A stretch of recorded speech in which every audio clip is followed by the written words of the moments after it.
নমস্কাৰ বন্ধু বান্ধৱীসকল, স্বাগতম জনাইছোঁ মোৰ অন্য এটি ভিডিঅ'লৈ। এইকেইদিন মই কি চিলালোঁ তাকেই দেখুৱাম আজি আপোনালোকক। তো ভিডিঅ'টো চাই থাকক। প্ৰথমতে চিলালোঁ এইখন এখন ব্লাউজ, প্লেন কাটৰ ব্লাউজ, হাত দীঘল। এইখন চিলালোঁ চিম্পুলে হয়, এইটো পিছফালৰ গলটো হয়, পিঠিৰ চাইড গল চিম্পুল। তাৰ পিছত চিলালোঁ এইখন এখন ব্লাউজ, স্লিপলেছ হাতৰ হয়, কটন কাপোৰৰ প্ৰিণ্টত।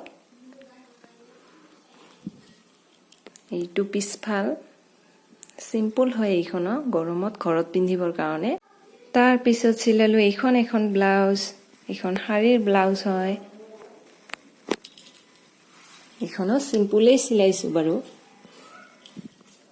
এইটো পিঠিটো হয়, ফিটা দিছোঁ। তাৰ পিছত চিলালোঁ এখন নাইটি, এইখন নাইটিত এনেকে মই কাটা দিছোঁ, এনেকে পিন মাৰি থৈছোঁ, বুটামটো এতিয়াও লগোৱা নাই। এইখন এনেকে সৰুকে হাতো দিছোঁ, ফিটাও দিছোঁ দুডাল।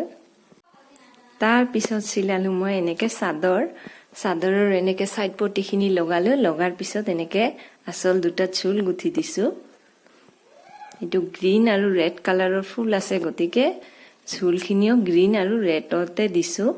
5টাকে ৰেড দিছোঁ, 5টাকে গ্ৰীণ দিছোঁ।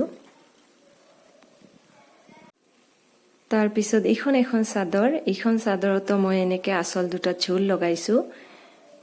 এইটো সূতা অলপ বেলেগ হয়, এইটো সূতা অলপ ঊল টাইপৰ হয়। এইটো অকল ৰেড কালাৰে, এটা কালাৰে দিছোঁ, ৰেড কালাৰৰ। তো মোৰ কাপোৰ চিলোৱাখিনি চাই কেনেকুৱা পালে জনাব, আৰু মোৰ চেনেলটো ছাবস্ক্ৰাইব কৰিব নাপাহৰিব। তো আজিলৈ ইমানতেই।